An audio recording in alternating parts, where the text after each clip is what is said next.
entitled to Brad's opinion. And now for your host, Brad Allard.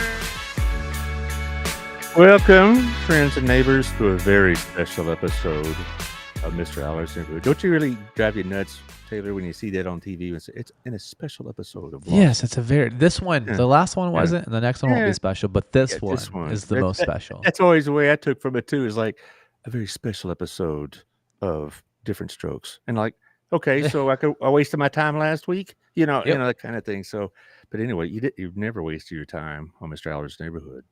Wise, insightful analysis is coming your way, or something like that.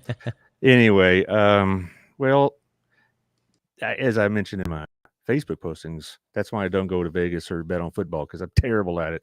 But in my defense, just about every analyst, that's the word, across the country was wrong too. MSNBC, Fox, Times, National Review, fill in the blank. Everybody predicted something different than what happened Tuesday.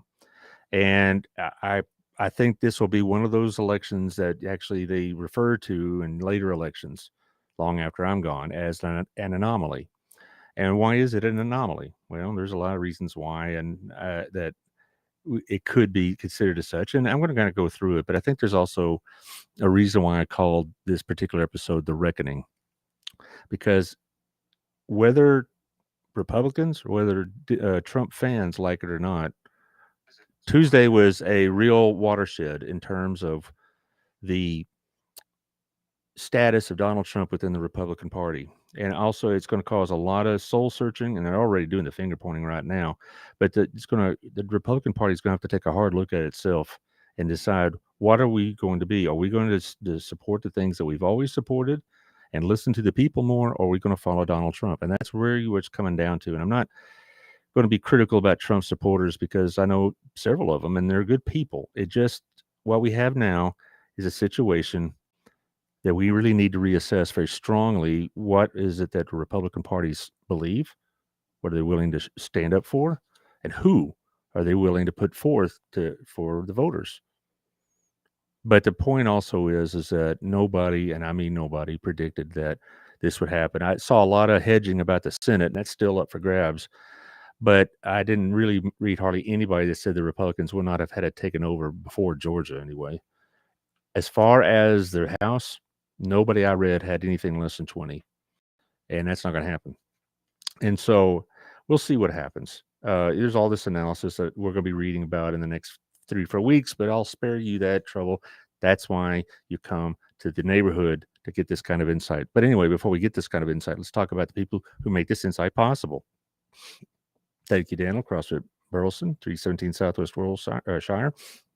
I hope this winter season y'all take advantage of the situation and work, because it'll be harder and harder to go outside and keep fit. So go to CrossFit Burleson, throw some iron around, get the membership, check out their webpage, find out their specials. They have supervision of trainers, they have programs, they have the whole thing. So you'll be able this coming winter to stay in shape, keep fit, look good for the upcoming bathing suit season, which never is too far around the corner. Also, Shandy Stogstill and the Stogstill Realty. You hear about how not the stock market, rather the real estate market is slowing down, and how it's getting more difficult to buy a home, and home values are dropping. They're not here in Burleson, at least not by much at all, at least according to my last estimates. If you want to move in this area, around Burleson, into Burleson, she's the one to talk to, because she knows the real estate market in and out, and she knows what the impact of rates can do. And I'm sure she'll be on probably sometime between now and Christmas, because I always have her on every quarter to keep up to date what's going on in real estate. So Shandy Stockstill Group. Also, Otto and Our Place. I was there just this morning with my Sunday school crew. Great as always. Good food, friendly people. It's a very relaxed atmosphere. He really provides a great meeting place for this community. And thank you, Otto, for all you do for this community. As thank you, Chris, for what you do for the community. Wild Cigar and Culture. Now, before I forget, at the end of the show, I have the 2 winners of the election contest, the I Voted election contest. And the winners will get a card from Wild and a card from Our Place. And you'll need to tell me how to get a hold of you after you win. But I'll save all that for the end of the show. Where Taylor's got this random website number drawing thing, whatever you call it. And so we're going to draw two numbers at random, and they're going to have two winners, each get a card. So thank you, Chris. I'll be seeing you tonight. We're tonight, by the way, while I'm here, the next several members or added sponsors are members of the same networking group I'm in, the BNI group, and they're having a social mixer tonight at the Standard at you know where the Standard is. It's by the baseball fields. It's where Chris is at Wild Cigar. It's on the third floor, and we're going to have a little cheese and wine and cookies and crackers and whatever else. And we're going to talk to you about, hopefully, get to know you and talk to you about the benefits of joining BNI. And they've really benefited me. That's no joke, because the next sponsor is a BNI member. That would be Gala at Southern Gem, Fine Jewelry and Gemstones. She's open right now. They're on the top of that windmill building right next to the facility, in fact, that we're going to be having this shindig. And she has all sorts of things going on for Christmas: appraisals, repairs, inventory. She's got layaway plans. She has credit plans. She has the whole thing working. And they'll very soon will be opening up at the bottom of the windmiller building with twice as much space and twice as much service. So Southern Gem, Fine Jewelry and Gemstones. So thank you, Gayla Moores, for what you do. Also, Hotworks, another BNI member, Michelle Humphrey, she'll be there tonight. And she has her type of workout, the infrared workout, where you have 11 different options to choose from hot blast to Pilates to yoga to the bike to the elliptical to the rowing, on and on and on. It's over at 731 on John Jones. It's right next to Chicken Salad Chick. It's across from some of those new mature living apartments and all that's going on near Kroger. You know where it's at. It's a great place to go. And a lot of the members of BNI are members of this particular outfit, and they just swear by it. And Taylor will give you his personal recommendation as well. When's the last time you've been? It's great. It's great. Well, that's why she pays the big money for her sponsorship to hear it's great. I mean, that's why I'm on this side of the mic. Anyway, Hotworks. Check it out. Also, our friend Tiffany over at, did we forget Tiffany? Hello. There we go. We almost skipped. Sorry, Tiffany. Holy cow! Local Life magazine. She's also in the top floor of the Windmill building. There's a lot of business going on over there. She puts out her magazine. It's out right now. It's all over the town. It's not just in mail to the homes, but it's also to whatever businesses. It's at Otto's place right now. It's at several other business locations where they can pick up a copy if you don't get it mailed to you. But it does go to 30,000 homes. And if you want it mailed to you, just let her know. And she adds homes as we expand. So she's been expanding her territory bit by bit every month. So it's a great place to advertise. It's a great place to find out what's going on in the community. In the middle of the magazine has like community events that's going on with the city and whatever functions at the park or the library, whatever else.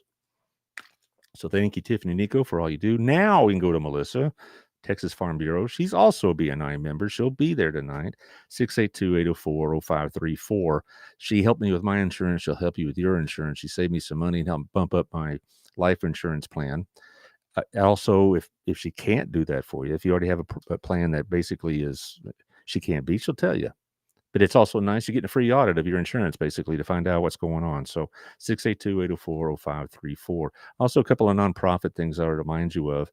We have the Christmas ornament fundraiser for Reinspire.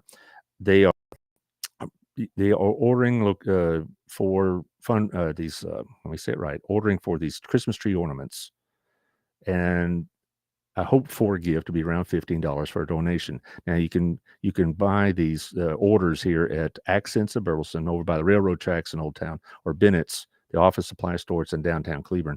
So basically you can go by there and you can pick up this ornament. Hopefully if you're seeing it on YouTube or Facebook right now, you see what they're offering you. It's a Texas themed kind of Christmas ornament. So, for $15 or more, they'll be glad to take more. Reinspire would very much appreciate your business, because they opened up that new location over the summer, and Shandy, who's on the board of that charity, says it's already being very well used. And also Tuesday of next week on the 15th, I'm going to have Jack Matson on. Jack Matson he's in reserves in the Marines, or I don't know if he's reserves, to be honest, but you don't really say ex-Marine or former Marine. Once you're a Marine, by golly, you're a Marine. He's not on active duty, I'll put it that way. But Jack Matson will be here to talk about the Marines Toys for Tots. I think it's the 75th anniversary. Yeah, there it is, right there in the top. I was right. But they've been doing this for years and years and years. So you bring new and unwrapped toys to Chisenhall Fields on November 30th, and he's going to be here to talk about that in the studio next Tuesday. That ought to be a lot of fun. Okay, where do we begin? So much to begin. Well, to say the least, that the results were surprising, it'd be an understatement. Nobody, I don't care how optimistic you are as a Democrat, you didn't believe this was going to be this result. You were hoping for the least amount of damage possible.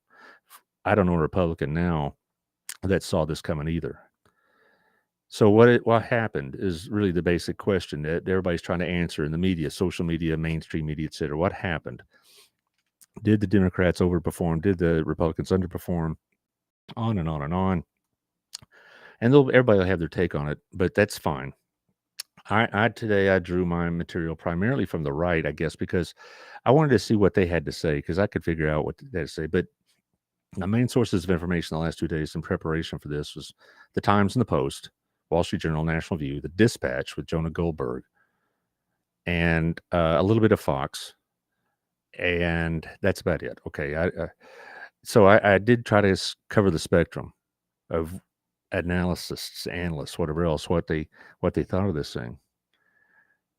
As it stands today, right now at 11:13 on the 10th, it's still projected that the Republicans will take a narrow majority, but they were expecting a big majority. But it's very likely that the Republicans will have just about as narrow a majority as the Democrats have had the last 2 years. Part of that was in 2 years ago, the Republicans picked up 14 seats. And so some of the smart guys are saying, well, you should look at these two congressional elections as halves, 2020 and this half, because we picked up seats then and we picked up seats now. You put them together, it's a pretty respectable showing. Fine if you want to look at it like that, but really the Republicans expected will be well over 230, and at best are going to be about 222 or 223. Now it's still a majority, but it's not a really strong working majority. And the problem for the Republicans is twofold. One is the fewer seats you have to spare, the more that the more radical, ultra-conservative faction of the party can demand things from leadership. The Marjorie Taylor Greens and the Matt Gaetz and Paul Gosars. And as of now, Lauren Boebert may not be there, but she's down about 60 votes with about 10 or 15% left to count. So who knows if she's going to be there or not. But the point is they can make demands. It's similar to what AOC and the squad could do with Pelosi. However, the second factor is Pelosi has more control over the Democrats than Kevin McCarthy will have over the Republicans. There's no question. You can love, hate, despise, admire Pelosi or all the above, but the truth is she keeps her troops in line, and McCarthy's going to be trying to keep all the frogs in the barrel, as they say. As the Senate goes, right now it's going to be, right now it's 49-48 Republican. They're probably going to win Nevada. They're probably going to lose Arizona, even though Arizona has got to be the worst run state in the union when it comes to elections, because it may not be until a week from this weekend before a winner is announced. It may be November 19th or 20th before they finally announce winners in their Senate race and some of their House races and whatever else, and the governor's race. As it stands right now, Carrie Lake is less than a percentage point away. She might pull it out. The Blake Masters is 5% down, and it's going to be very unlikely he'll pull it out because mail-in votes and absentee votes tend to be trend Democrat. So it's probably going to come down to Georgia again. And it shouldn't have come to that 2 years ago. It shouldn't have come to that now. But it's interesting because, I base a lot of my speculation on the Real Clear Politics average. They predicted at plus 31 extra pickups for the Republicans. New York Times predicted they were more, they kind of give themselves a little more room, about 20 to 30. And I'm watching this show with a friend, watching the returns, Fox and NBC. We kind of flip back and forth. And you could tell that, particularly after it got past the East, where New York and Florida did pretty well for the Republicans, they were starting to realize just how far this was going away from the predictions, away from the prognostications. A lot of the predictions were way off, and I'll be talking about that. Now, what were the issues everybody was tuned in about? On the Democrat side, they were saying it's abortion and a threat to democracy. I'll get to that in a second. On the Republican side, it was inflation, crime, schools, and the border. And I'll get to that in a second. But let me start with the Democrats and their proposed reasons why I did well. One is the abortion issue. I'm not getting into the abortion issue as an issue right now. That's not what I'm talking about. I'm talking about, did it have a political impact on the elections? And my opinion is a little bit in certain places, but as a wave changer, I'm not thinking it by itself changed the entire direction. My thesis is going to be different than that. It may have changed some close races that were within 2 points or so towards the Democratic candidate. The Republicans in many states were advocating a more strict abortion regime than the typical voter wanted. Now you'd say, well, so did the Democrats. They weren't. They're going to. They wouldn't endorse anything but total abortion at all times. That's very true, if they bothered to answer the question. That is, but many of the Republican or Democrat candidates did advocate anytime, any place, anywhere kind of attitude. Several of them lost. Like Stacey Abrams, thank God she lost. But there were several others that said they were a little bit more in specific. In the Republican case on abortion, you had a lot of them that said, at no place, no time, nowhere. And those people that have that opinion, and they're entitled to it, certainly, already would be voters. In other words, I don't think it moved the needle because those people are already going to show up. But it did. I think that the rhetoric of some of the Republican candidates about abortion were so strict that it concerned a lot of what we'd call the moderate voter. Most of the Democrats I know, most of the pro-choice people I know, are not in favor of late-term abortions. They're not in favor of just sex-selective abortions, or eugenics is what it is.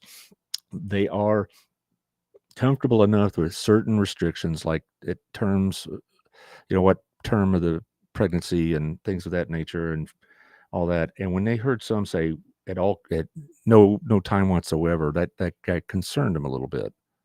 The rhetoric was too stringent.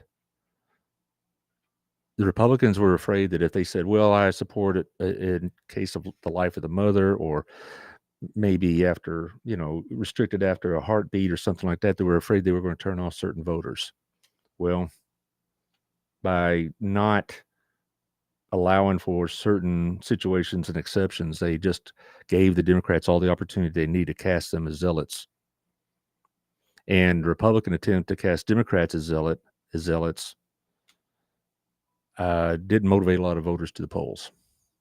Because, again, the people who really think that Democrats are zealots on this already were at the polls.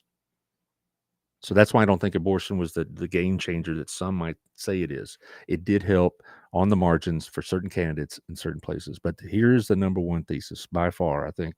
When we talked about this threat to democracy, I made a whole show on this Monday that they said the democracy's on the ballot. Well, I still stand by that, because the Democrats and the Republicans were both saying the same thing about the threat to democracy. If you put the other side in charge, democracy is over. The problem with that is that the Democrats had the better argument in the person of Donald Trump.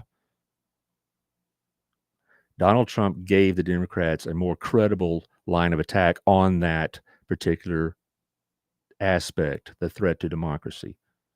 Now, I've been through a lot of elections. My first election I participated in was 1980. Thank you, Mr. Reagan. And every election, particularly presidential, but even midterms, it's always the state of the republic is at risk. Everybody makes these hyperbolic statements to get their voters out there, or to scare the independents their direction. So that's why I was so skeptical about the fate of our union rested upon the vote yesterday, or Tuesday rather. But it was an easier case for the Democrats to make.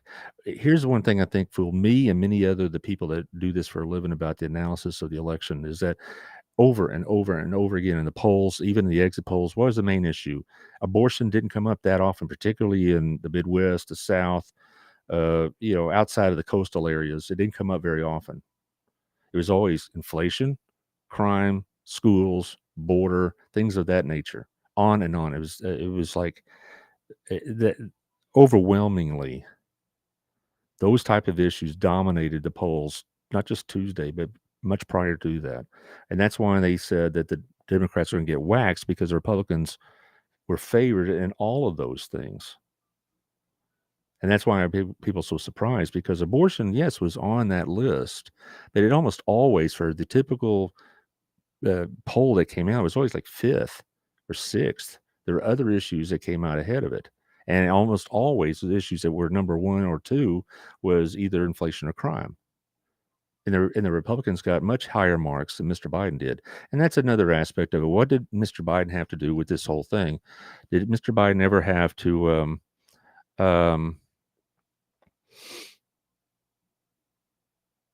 okay, again, his text here, I'll get to that in a minute.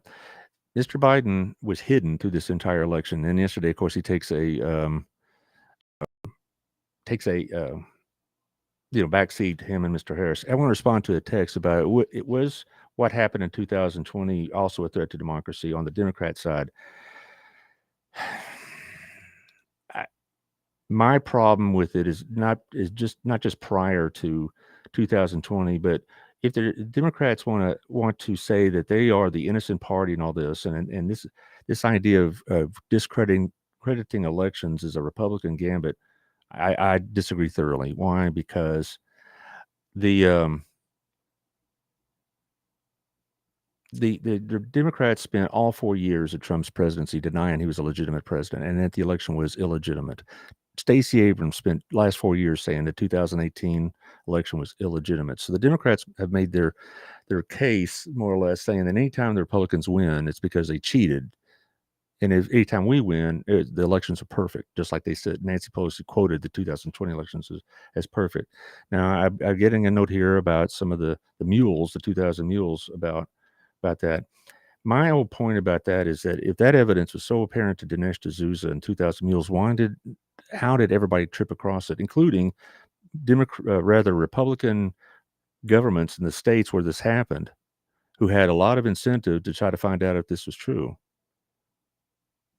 In other words, this was not something that the Republicans would not have had access to as well as producers of that documentary.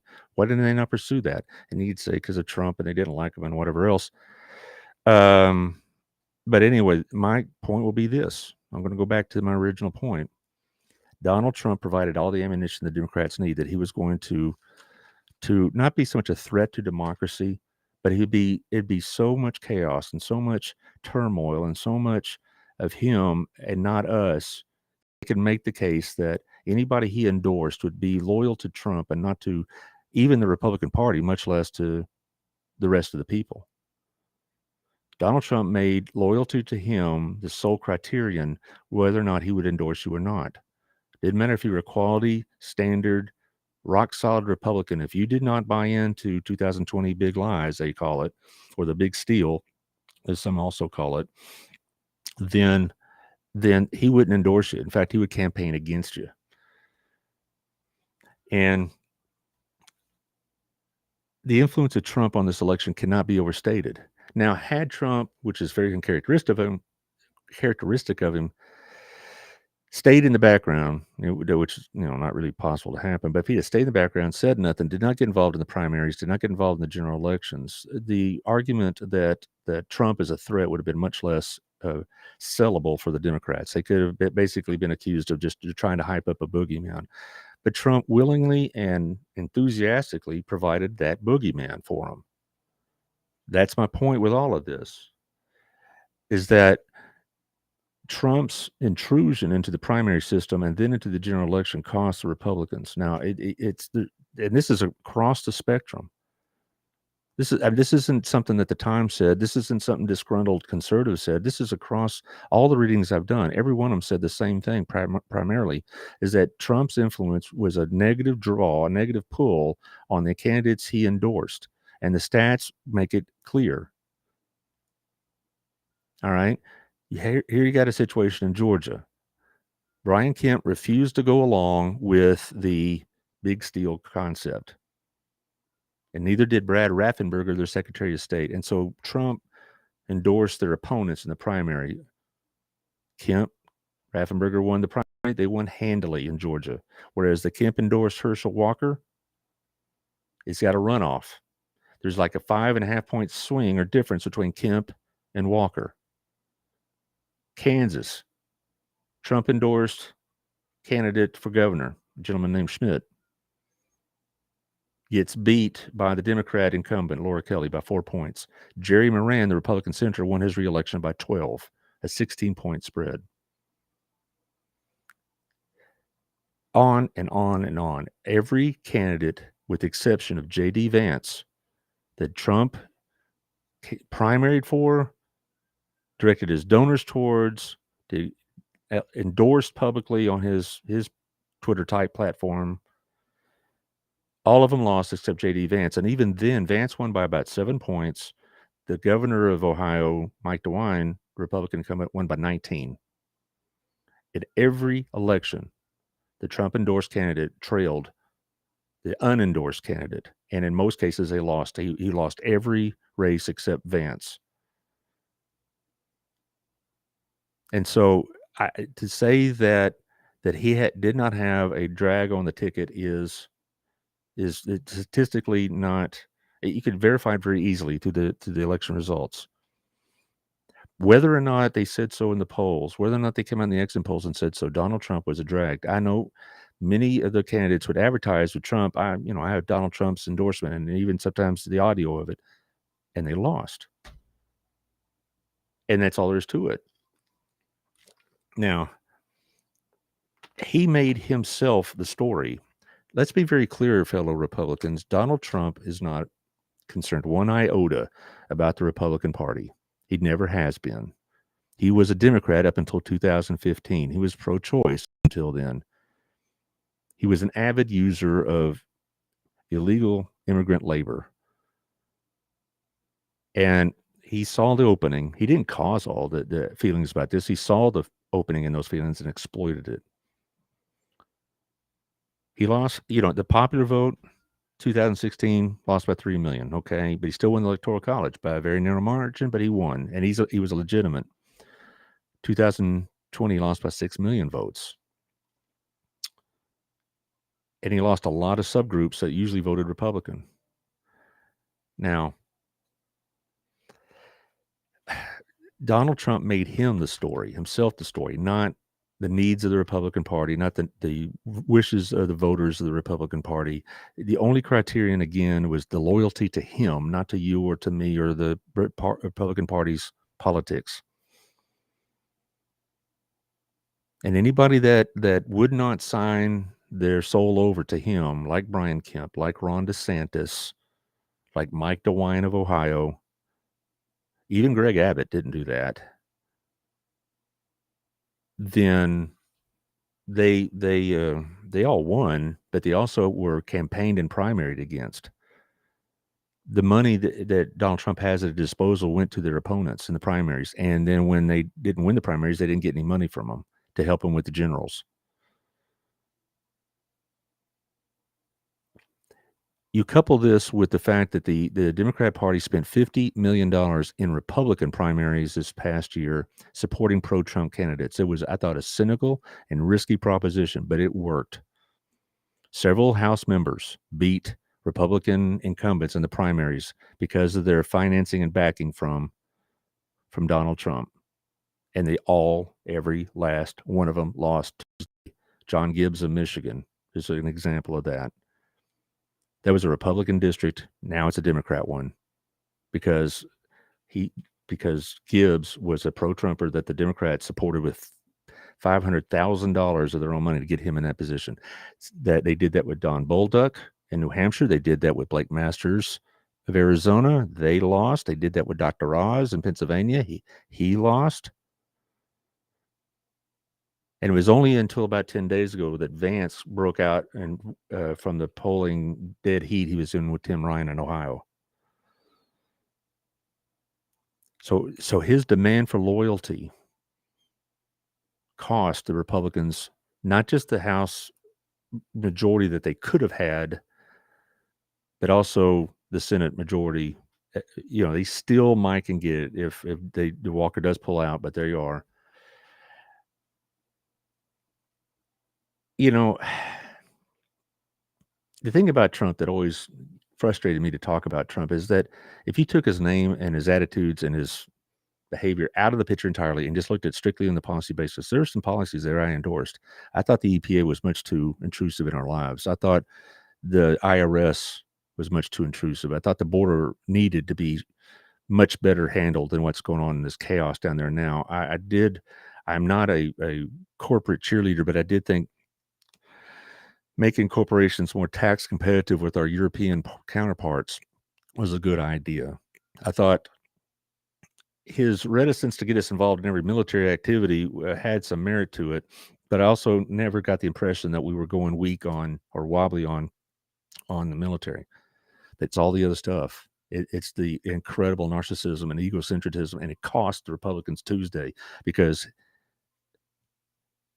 for all you criticize Biden, Lord knows I have, and I got a long list of criticisms. Biden at least took the advice of the advisors and stayed out of sight. Same thing with Harris. Trump wouldn't do that. And he demanded such fealty and loyalty to him that any deviation from that was exploitable by the Democrats. Because Trump would get on his truth platform, whatever you call it, social truth, Truth Social. I'm not a member of that at all, or Twitter for that matter. And would point it out. A lot of people were concerned about his responses to January 6th. Now, that's a hard reality. A lot of people think that's all bogus or whatever else, fine. But January 6th is something that really did need to be looked at. Now, I've said this many times. I don't think the way they handled the investigation was the right way with public hearings and on television. I would have much preferred it had been much more low key and behind the background, special prosecutor maybe, and investigate it that way, because I think it was it would be less divisive, but it was a political ploy by the Democrats in the House to do that. Just like even with the small majority, the House is probably going to be looking to Hunter Biden's laptop and whatever else. But that, you know, that January 6th thing, aside from the minority of those participants that went and stormed the Capitol, there is no excuse for that. There'll never be an excuse for that. They weren't acting in patriotism. They weren't acting out in free speech or whatever else. They were hoodlums. But the speech itself is what I really focus on. The idea that he was publicly trying to pressure Mike Pence into doing something that is not constitutionally supportable in any context. You know, that was it. That was it for me. I mean, I was always a reluctant Republican under Trump because I liked the policies better, but I knew that, you know, well, it came with that, but that to me was crossing the river, so to speak. And we continue in the Republican Party and the country as a whole still pay the price for that. Now, I'm going to sum up the Trump portion of this because I want to mention a couple things about Ron DeSantis in a minute. The American people, at least the faction that supported Trump in 2016, I believe, and still do, had legitimate grievances. They were being treated like as spares by the federal government. They were as obstacles in many cases. The people out and outside of the elite cities and the elite circles and the gated communities in the suburbs were being treated like rubes and derelicts and deplorables, in the words of Hillary Clinton. So no wonder they responded to somebody saying, "Hey, you're not the problem; they are." I thought the way the Democrats treated the typical American voter in 2015 and 16 was disgraceful. So I don't blame people at that time for voting for Trump and being excited about him, because he was standing up to these people and telling these liberals basically eat dirt and die. He wasn't letting them just run all over what they consider to be, quote, the forgotten American, which is a well-used phrase by everybody. 2020, I thought, well, I have some reservations, but I couldn't stand Biden, and I knew what Biden's like, and I've been proven right over and over again every week practically. But it's time for Trump to go. Okay, I'm talking to the Republicans now. We have to let go. He is no longer proactive and a positive force for the people he claims to speak for. He is destroying the very prospects these people who claim that he has in his heart. They're destroying their prospects. They're destroying their ability to have a role in this government in a sense, because the moderate American, the ones that decide these elections, will never vote for Donald Trump or anybody that supports him ever again. That's all there is to it. If the Republican Party wants to remain a viable political party, it's going to have to get away from Donald Trump. And I know there's a lot of finger pointing and a lot of people that are saying, that it's this person's fault, that it's McConnell's fault, it's Kevin McCarthy's fault, it's Ronna McDaniel's fault, who is the head of the Republican Party, if you don't know who she is. But it's time to him to go, because is it those people's fault? Yeah, if McConnell had spent more money in New Hampshire and Arizona, would they have won those races? Maybe Arizona. I doubt New Hampshire. Maybe, but that's all speculative now. The point is that as long as you have a faction of the Republican office holders whose primary mission is to relitigate 2020 and to justify the actions of Donald Trump, they're going to be losers in major elections.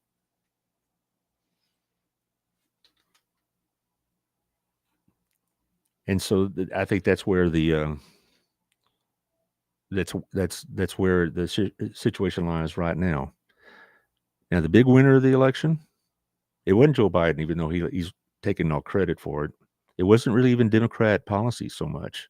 It was Ron DeSantis of Florida. Why? He was predicted to win the Florida governorship by anywhere from 8 to 10 points. He won by 20. Ron DeSantis clearly catapulted himself to the lead into the 2024 nomination race, which begins now.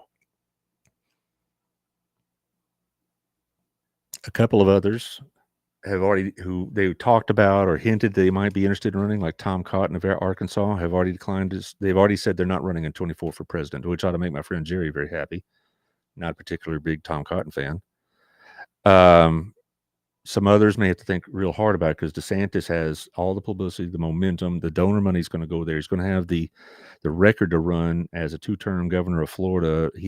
Florida is exploding economically. The schools were the least shut down, if that's a proper way of putting it. And he's going to have all the momentum going. What does that mean for Trump? Nothing. Trump thinks the 24 election or the nominations is his by right. And you could tell he already is starting to do the trash routine on Ron DeSantis by calling him highfalutin and Ron D. Sanctimonious and stuff like that. Ron DeSantis will be the guy that will be, probably in my opinion, the front runner. In my opinion, I think most of the Republicans that I know, even those that have a better opinion of Trump than I do, have been saying they want Ron DeSantis, because they're logical and reasonable enough to understand what Trump is doing to this party and its prospects. All the gentlemen I ate with today, every one of them, around my age, around my political ideologies, whatever else, everyone said the same thing. They said two things, actually. One is they wanted Ron DeSantis. Second is, if it's not Trump, will he run as a third party? Supposedly next November 15th, he's going to announce he's going to run for president again, Mr. Trump, I mean. He has never said directly or very obviously that he's going to run for the Republican nomination. He says, I'm going to run for president. Does that mean he'll go third party? With his ego and his base of supporters, he could probably do that. And what you just handed the White House and probably the Congress back to the Democrats. And then maybe people will understand. That's why I called the show The Reckoning. The reckoning we had as Republicans on Tuesday would have happened 2 years from now. The reckoning that was heading our way, because I knew at some point there had to be a showdown between Donald Trump and the Republican Party as an organization and as a long-term political institution. That sooner or later, They were going to have a head-to-head conflict, and it's probably going to come between Ron DeSantis and Donald Trump. Will be like a proxy war. Okay, I'm reading one of my respondents here. The Republicans are also going to have to run on their solutions to issues and concerns. It can't just be our only platform is to beat the Democrats. You don't like healthcare, fill in with other issues. Okay, what's your solution? People want to see plans, not just owning the libs. Lacey, you're absolutely correct.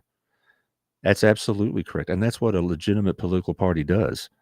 And if the Republicans want to remain a legitimate political party, they got to give something to people to vote for, not against. They can't say these guys are crazy and going to ruin the country, blah, blah, blah. They're going to have to say, I don't like this particular plan. Here's what I would do. But that's not what people were in the Republican Party that had Trump's support were running on. But Ron DeSantis, Brian Kemp, Mike DeWine, these guys are running on, this is what I've been doing. This is what I'm going to do. You don't have to like it, but you knew what you were voting for. But you're right. The Republican Party needs to have something more than the Democrats are evil and just take my word for it, or Donald Trump likes me, so you should like me too. They need to have a legitimate platform to run on, and they need better candidates. I'm not saying these people are bad people, but there's no Blake Masters has no business running for Senate. Don Bolduc screwed everything up in his Senate run. Dr. Oz is a good man, but he's also from New Jersey, and they made a big deal out about that. And then he was a celebrity, and that he was Trump endorsed. That didn't help either. Those were races that probably should have gone the direction of the Republicans, or at least had a better chance of it.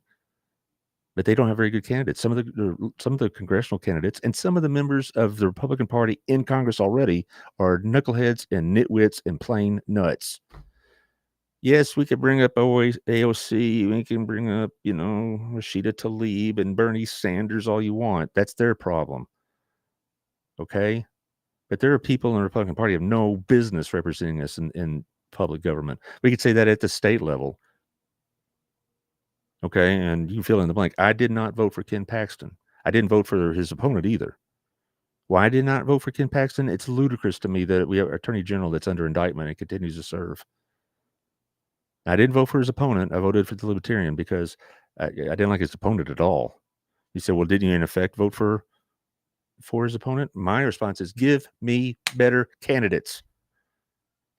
To sum up, this is where I was. Am I disappointed what happened Tuesday? You bet I am. Not because my side lost, but because my side put a team that's bound to lose.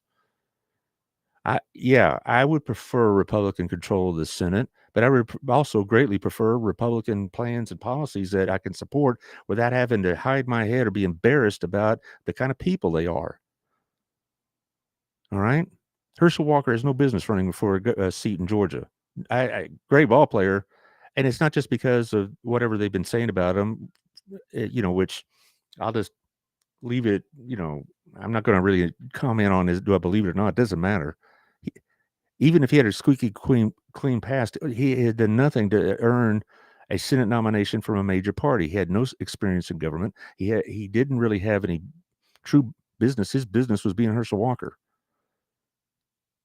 Dr. Oz, I liked him fine. I thought he was a legitimate candidate in the sense of, personal character and whatever else, but he also never served in office. He was a TV guy, and he wasn't a native Pennsylvanian like Fetterman was. I thought Fetterman would be a terrible choice, but you know what? I think one of my friends made a good point. What if it was Oz that was suffering from these effects? Would you had still voted for him? And I had to think about that. I want candidates that I can be enthusiastic. I grew up in the era of Reagan and George H.W. Bush, and I even like George W. Bush. I know he, not everything he did, but I didn't have to feel like I was having to sacrifice my principles to vote for him. I didn't feel like I was sacrificing my principles to John McCain or Mitt Romney either. Now, I know they lost, but I felt like I could cast those votes with a good understanding about what they stood for and what kind of men they were. And now it's been more difficult. And so my point with all of this is, I'm disappointed. Not just because my side didn't do as well as it's supposed to. And I say side with quotation marks. I just hate using the air quotes.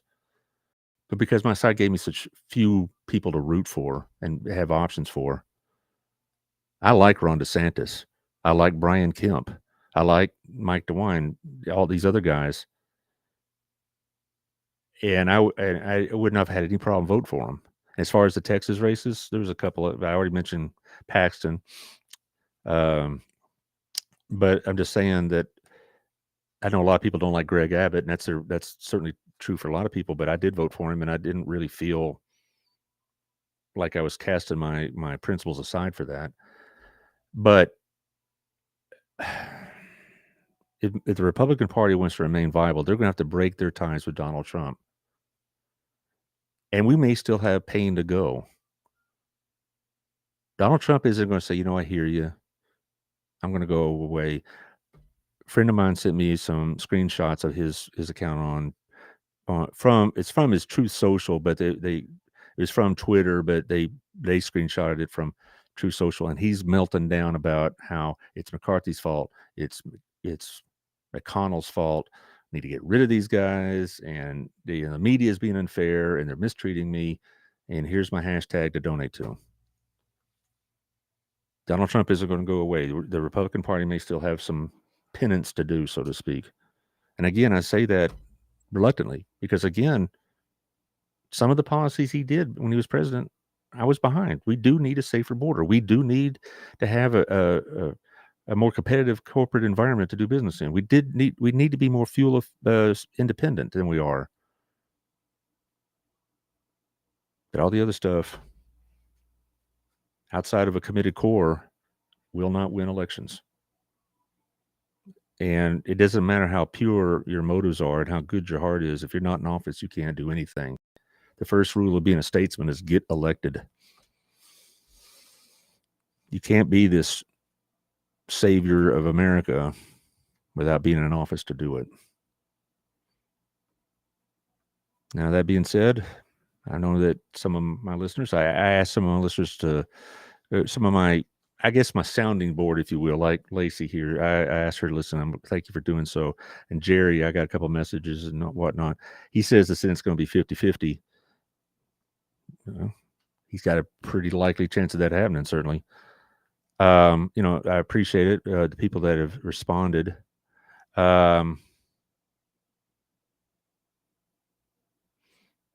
Anyway, I think I said all I need to say about that. I was pretty forthright about it. Most of my ex-students, most of my friends know I'm a Republican, but I hope you took this not just as a Republican, but also as somebody who's concerned about their country and about where one of the major parties is heading. I can't do anything about the Democrats. I could complain about them, but I'm not one of them. So there you are. But it bothers me as an American, not just as a Republican, but as an American, that so many people are willing to set aside their principle or their platforms or whatever else in terms of loyalty to this man. It bothered me when I saw this kind of thing happening with Obama. I saw people that were just, Obama can walk on water. I thought, what is the matter with you? He's just a guy. But there were people that just thought he could do no wrong. Not majority of Democrats I knew, but I knew some that like, man, he's just a guy. He's not going to heal your leprosy. I don't care what kind of Obama plan he has. So think about it. And I hope you share this with your friends, particularly those that are grieving about this election. I'm 60 something years old now. I'm a little over 60. I've been through a lot of elections, 42 years worth. And I've seen times when I thought that maybe we were at the end of our string and things were never going to get better, but things do get better. Why? Because we have the opportunity to make them better. Unlike many countries around the world, we have opportunities to make it better, but we have to do it. Democracy we're not, well, I got this also. We're not in a democracy, Allard. We're in a republic. Yes, I know. I'm talking about the philosophy, not the structure of government. We're structure of government, republic, et cetera, et cetera. I got it. But the democracy is the engine that makes a republic work. And I've seen times where I thought we were at maybe worse places than this, early 80s, after 9/11. But this is about as bad as it has been in terms of the directions the two parties heading. The Democrats, I think, skew too far to the left, and the Republicans skew too far to the right, and we're caught in the middle. I know a lot of people who said this phrase in various ways. Both the parties have left me. The blank party has left me. Well, it's up to us to change that situation. And we'll have a chance again in 2 years, God willing. So there you are. And it's hopefully you will pass this on if you have some comments. Thank you, Lacey. Thank you, Bill, for your input and others. And also the guys on the text, I assume they would rather remain anonymous, except for Jerry. He's a proud Democrat. Big thumbs up. He's good to go. Keep flying them flags of resistance there, Jerry. You can do it. All right, let's do the contest. Okay, I have in front of me the names that have entered the contest. And you have the generator, whatever, random number generator. Yes, your mic went kind of weird there, but Again? I can still hear you. Now it is, or is it too low? Again. Oh. It's a little bit weird. Is that weird also? Yours is weird. Oh, boy. But we can still spin between 1 and 50, right? No, I'm talking about during my rant. Could they hear me okay? Maybe not. You're pretty crackly sounding. Well, okay. I don't know what's causing that, guys, but we'll hope y'all deal with it and move on, whatever. It just started messing up. All right.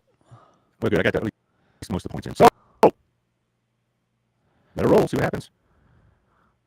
All right. The wheel is spinning on my screen.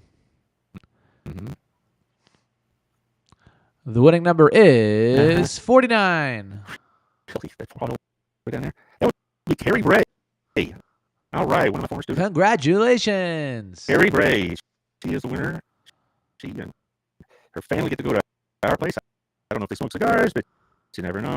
But you know, Carrie Bray, congratulations. And I'll be contacting you through the messenger so you can tell me what to mail to. The last time I talked to her, she was helping with the golf tournament at the Centennial. So I know she's a kid that goes there, so there you go. Who is number 2 winner? Spinning again.